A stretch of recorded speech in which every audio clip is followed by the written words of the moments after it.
everybody, how are ya? Buckle your seatbelts, it's about to get a little wild. So first I bring you some good news to start my little presentation today, because the latest post-debate poll is out. No surprise to me, because I predicted it. Donald Trump, 61%. Ron DeSantis, 9. Mega, baby. Oh, and by the way, it's also after that poll, and I'm sure they oversampled Democrats. Trump 44, Biden 41. So we got the lead. We got the lead. We know the elections are rigged, but we have the lead. And I got to tell you, Trump's motorcade after his arraignment and his mugshot, was that the most horrible thing that's ever happened in American history? I mean, that is just so low down, so disgusting. But after the mugshot, they drove to the airport and they drove through a very black minority urban area of Atlanta, and the people came out, all black, and they were screaming, "Free Trump, free Trump, free Trump."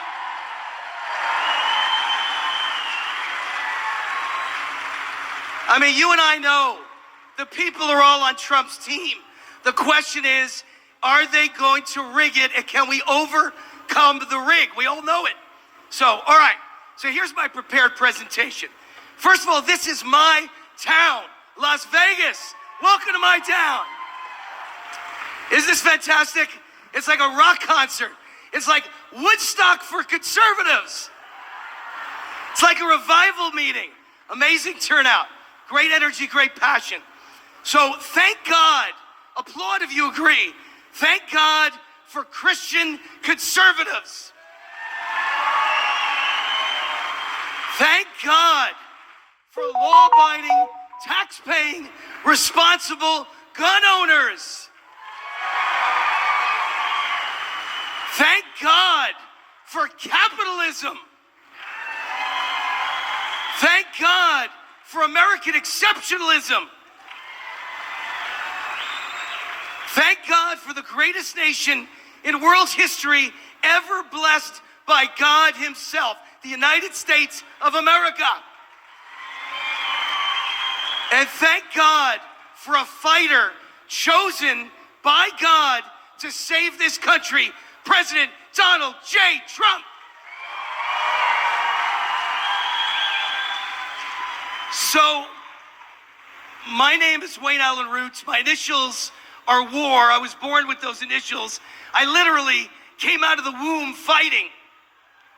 And I think I came out of that womb fighting with the initials WAR to help lead the fight against these communist scumbag traitors.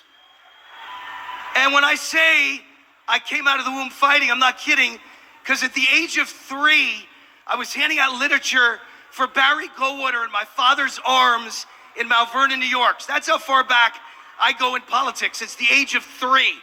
My fans call me the conservative warrior. And General George Washington said, if you want peace, prepare for war. And that's what we got to do. Prepare for war. Now, I'm on every target list of Democrats, liberal PACs, George Soros, the World Economic Forum. Every one of them is out to destroy me.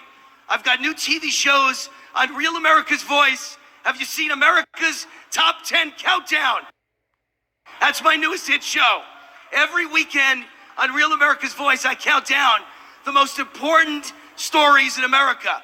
And it airs on Saturday at 9 a.m. Vegas time. But I just filmed it this morning. So I want to tell you what I picked as the number one story of the week. It is Trump's mugshot. You've heard of the shot heard around the world. In Concord, Massachusetts, in 1776, it was the shot that started the American Revolution. And this is the mugshot that is seen and heard around the world. I don't believe Democrats have a clue what they've done what they've unleashed. But I know I played football, and I know when the other team had a chance to beat you, and instead they rubbed it in your face, and they pushed it into the end zone 5 more times, and they beat you by 7 scores they didn't have to. You waited an entire year to destroy their life and get revenge. And what they've just done to us, if they have unleashed hell on the Democrat Party, 1 year from now, we will get revenge. We will come out. Because what they just did is so disgusting and so low to arrest my president, your president, our president 4 times and put his mugshot out. So disgusting that I'm telling you, this is like running up the score in a football game and then spiking it on my face. That's what every one of you should feel like it's been done to all of us. And we have got to have the fortitude in our guts. If you can't fight now, if you won't come out now, for a man who's given up his life, for a man who's put it all on the line, who faces over 500 years in prison, if we're not going to come out like wild animals, like cornered wolverines, and fight for Trump and put it all on the line, and the end of this country is facing us, then we're never going to fight for anything ever again, and the country's lost. So are you with me? Are we coming out? I can't hear you. Are we coming out? Like wild animals.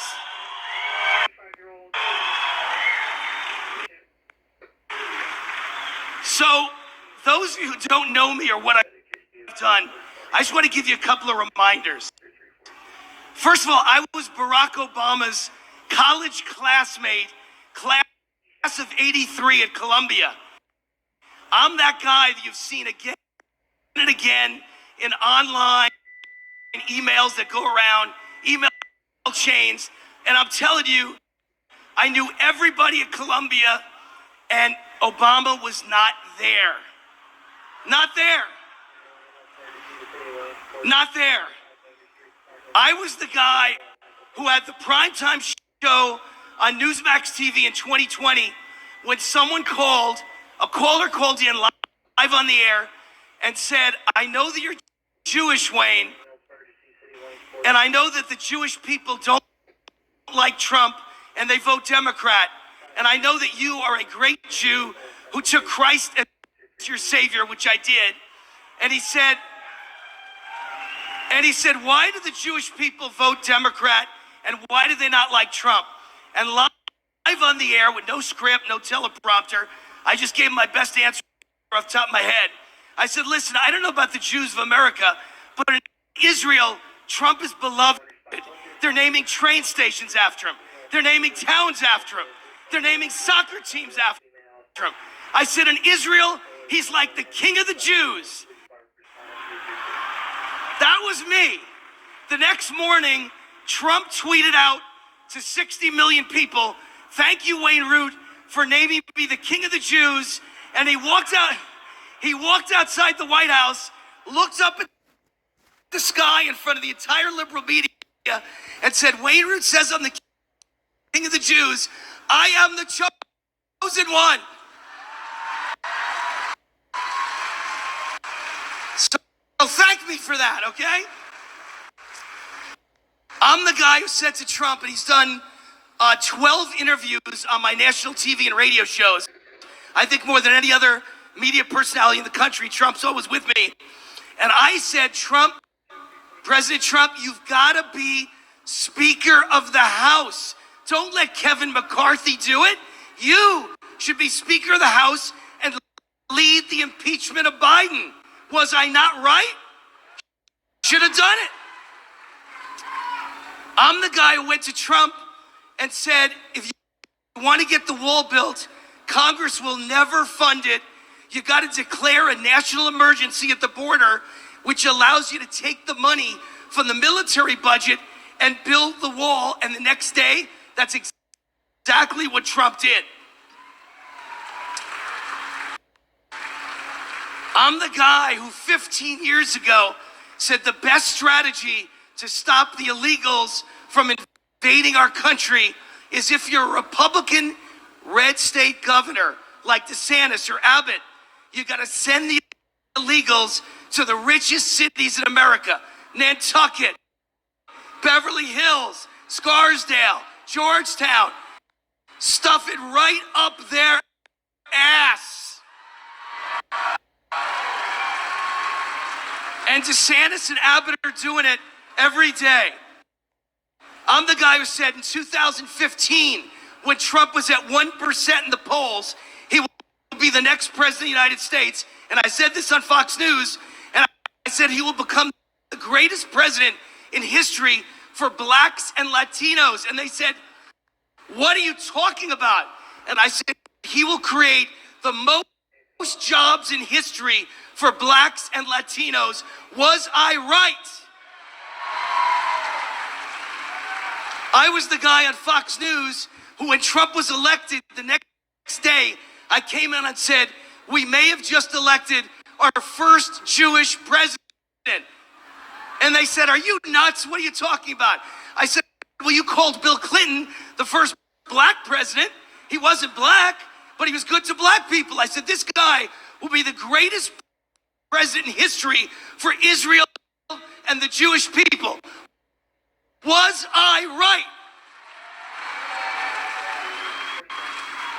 And the last one I'll tell you, and then I'll get on with my little presentation here, is I'm the one who said from the first day Biden was elected that this is a communist takeover of the United States of America. This is not Democrat versus Republican. This is a communist takeover. Joe McCarthy wasn't wrong. He was just early. This is a communist takeover. Think about what are the hallmarks of communism: stolen elections, rigged elections, putting people in jail for free speech, banning people, censoring people, arresting people who are critics or from the opposition party, arresting the political leader that could beat you. This is a communist takeover of the United States of America, and we have to see it as such. So let me tell you a couple of stories that I think define why it ain't over yet. First of all, I want to know if you agree with a few things that I believe in very strongly. With every ounce of my body, every blood ounce of my body, every cell in my body, I know that the 2020 election was rigged and stolen.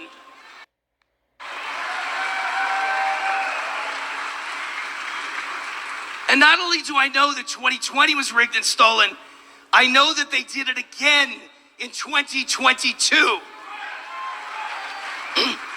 I know that Joe Biden is not the legitimate elected president of the United States. And if you don't agree, you're blind, brainwashed, or part of the steal.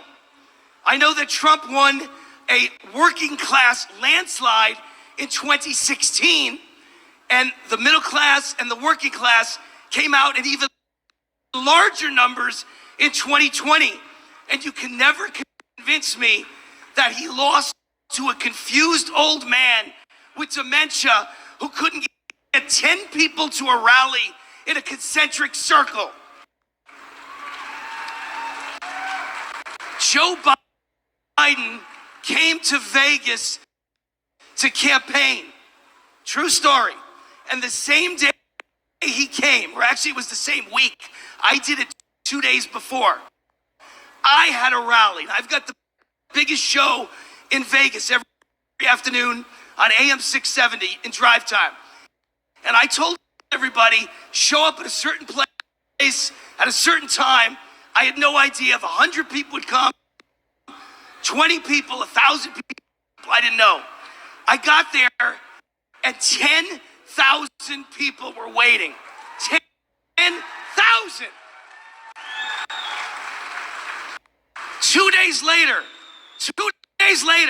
Joe Biden shows up and the newspaper reports he had 18 people at a Latino community center. 18, and he won the most votes in history. 81 million. Is there anyone who believes that in this audience? It did not happen. It did not happen. I know that the more the government declares us domestic terrorists for believing that the election was rigged and stolen and asking about it and trying to investigate it, and the more they're willing to put us in prison for saying it, the more I know it's true. The more I know it's true, the more I know that they're scared to death, that once we prove it, they're all going to Guantanamo for treason.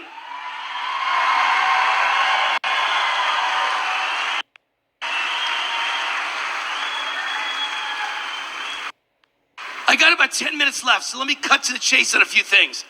I'm an idea guy. I'm a solutions guy. I believe in solutions. So I had the best solution by far when Trump was indicted the first time, and I put it out there in the media, but the people who run the Republican Party are terrible. You understand that, right? Awful. And they didn't listen. I said, fight fire with fire. Trump's not a criminal, but the real criminals who need to be indicted by red state attorney generals are Obama, Hillary, Kamala, Joe Biden, Hunter Biden, Clapper, Brennan, the heads of the FBI. All of them should be indicted. And I reserve the last one for the guy who deserves the worst fate of all of them, Dr. Fauci. Mass murderer, guilty of crimes against humanity. And they should be indicted by red state DAs and red state AGs. And once we do that, they will stop indicting our side. You've got to fight fire with fire.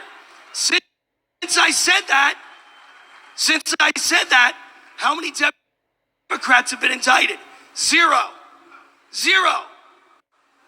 Not one Republican has the intestinal fortitude, the cojones, the balls to do what needs to be done.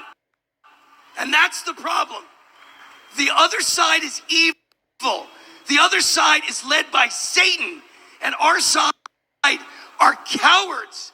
Our side is like the French army. At the first moment of battle, they put up the white flag. That's McConnell. That's McCarthy. That's Rhoda McDaniel. Horrible. The worst. And that's the problem. Here's the solution, some solutions I've come up with. So I think the way to save America is we need to demand of every politician, every elected leader, and every government bureaucrat lie detector tests. And you don't vote for them unless they're willing to take it. And the three questions that I would ask above all else. Number one, are you on the payroll of China? There's not one Democrat who could pass it. Number two, are you on the payroll of the Mexican drug cartel? Not one Democrat could pass it. And are you on the payroll of Pfizer or Moderna? And no one could pass it. No one in politics could pass it. No one in the media could pass it. It's incredible.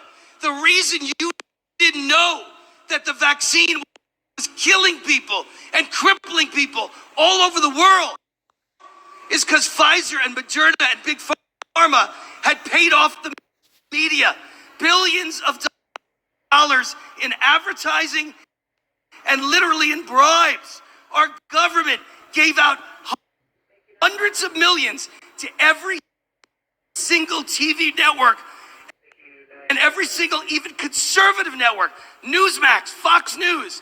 If you took the money, you are not allowed to say one negative word about the vaccine or mention the deaths or the injuries or ever have a guest on who will do it.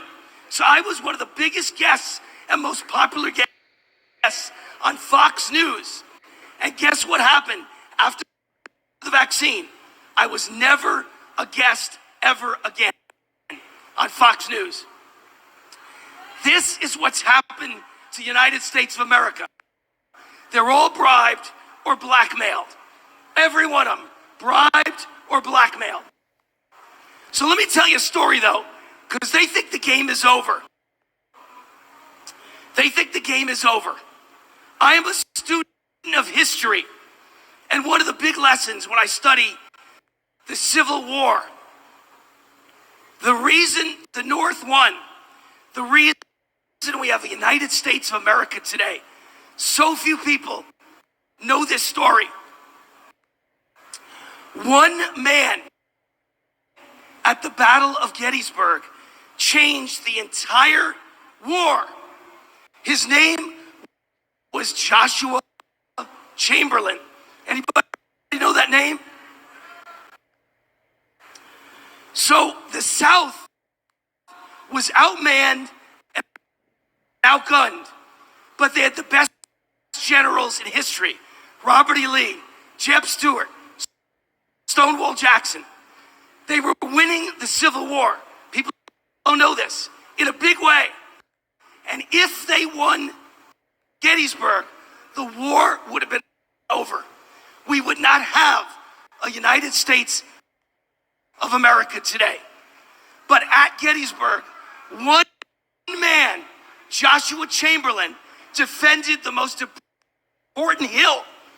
And they didn't think that the enemy would go to that hill. They thought he could save the hill and scare them away, and they'd go to a different hill. They went to his hill, and they amassed the biggest force in Gettysburg. So Joshua Chamberlain was outmanned by 3-1. Confederates outmanned him 3-1. And his troops ran out of bullets. So they had no bullets, and they were outmanned. And what did he do? He should have given up, and we would not be the United States today. But Joshua Chamberlain was relentless, and he looked at his troops, and he said, this is for our country. This is it. Put bayonets on your guns, and we're going to charge. And outmanned 3-1 with no bullets against bullets. They charged down the hill at the giant Confederate force, and the Confederates were so shocked and so scared that they put up their arms and surrendered. And that was it. We won Gettysburg. The South was never the same. And at Appomattox, where the surrender, the official surrender of the South occurred, Robert E. Lee handed his sword over to General Grant, and General Grant chose Joshua Chamberlain to accept the sword because he is the reason we won the Civil War. He refused to lose.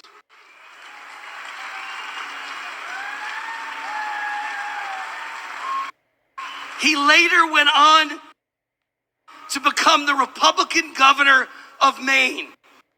Those are the days when Republicans had balls.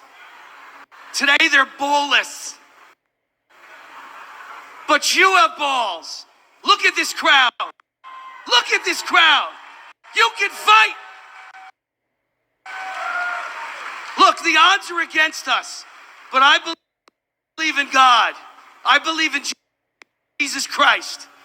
And I believe God is in the miracle business. We need a miracle right now. And I think if we pray, and if we have faith, and if we fight, we can still win this thing. We can turn it around. But I need all of you to be in the fight. Now, the last thing I'll say tonight, I'm heading straight to the back. My book is in the back. I'm going to do a book signing. Everyone's got books, but those books don't usually change anyone's life. They're great books, but they don't change your life. My books are solution books. It'll change your life. It could change the direction of this country. It's called the Great Patriot Boycott Book.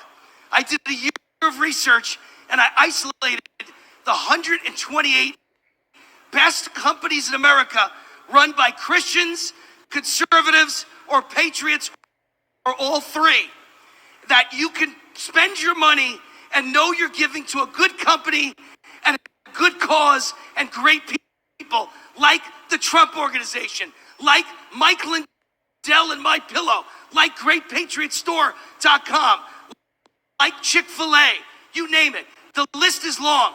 128 conservative companies, and Donald Trump just endorsed the book and said Wayne Root has the strategy to defeat the woke agenda of companies like Bud Light. Buy Wayne's book. That was the Donald J. Trump quote. This strategy is succeeding. We are defeating the liberal companies, and they give the money to the liberal candidates. We're defeating Disney, Target, Bud Light, Bed Bath & Beyond. We're making a difference. I don't know if we can beat a rigged election, folks. We're going to give it everything. Everything we got. But we all know that it's out of our hands if it's rigged.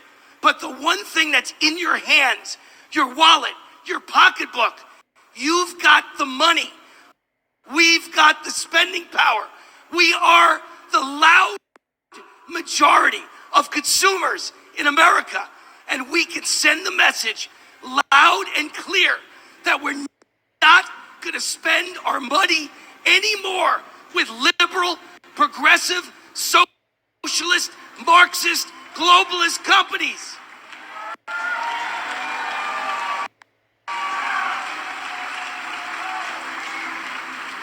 So I'll be in the back signing my book. It's got the 128 companies you need to follow. As I close today, I want to paraphrase one of my heroes, Winston Churchill. If we can't count on the GOP leadership, then we have to do it ourselves. Winston Churchill would say, we have to fight for the desert. We have to fight for the beaches. We have to fight for the mountains. We have to fight for the forests. We have to fight for the cities. We have to fight for the suburbs. We have to fight for the small towns, the farms, the ranches. We have to fight for parental rights. We have to fight for health freedom. We have to fight against experimental vaccines. We have to fight COVID lockdowns. We have to fight face diapers. We have to fight central bank digital currency. We have to fight deadly open borders. We have to fight the scam of climate change. We have to fight for the greatest president of our lifetime, Donald J. Trump, like wild animals. Never, never, ever give up or give in. Fight to your last breath. Fight to the last minute. Fight to the last man. Fight like your life and your children's future depends on it. Because it does. God bless you. God bless America. And God bless the 47th President of the United States, Donald J. Trump.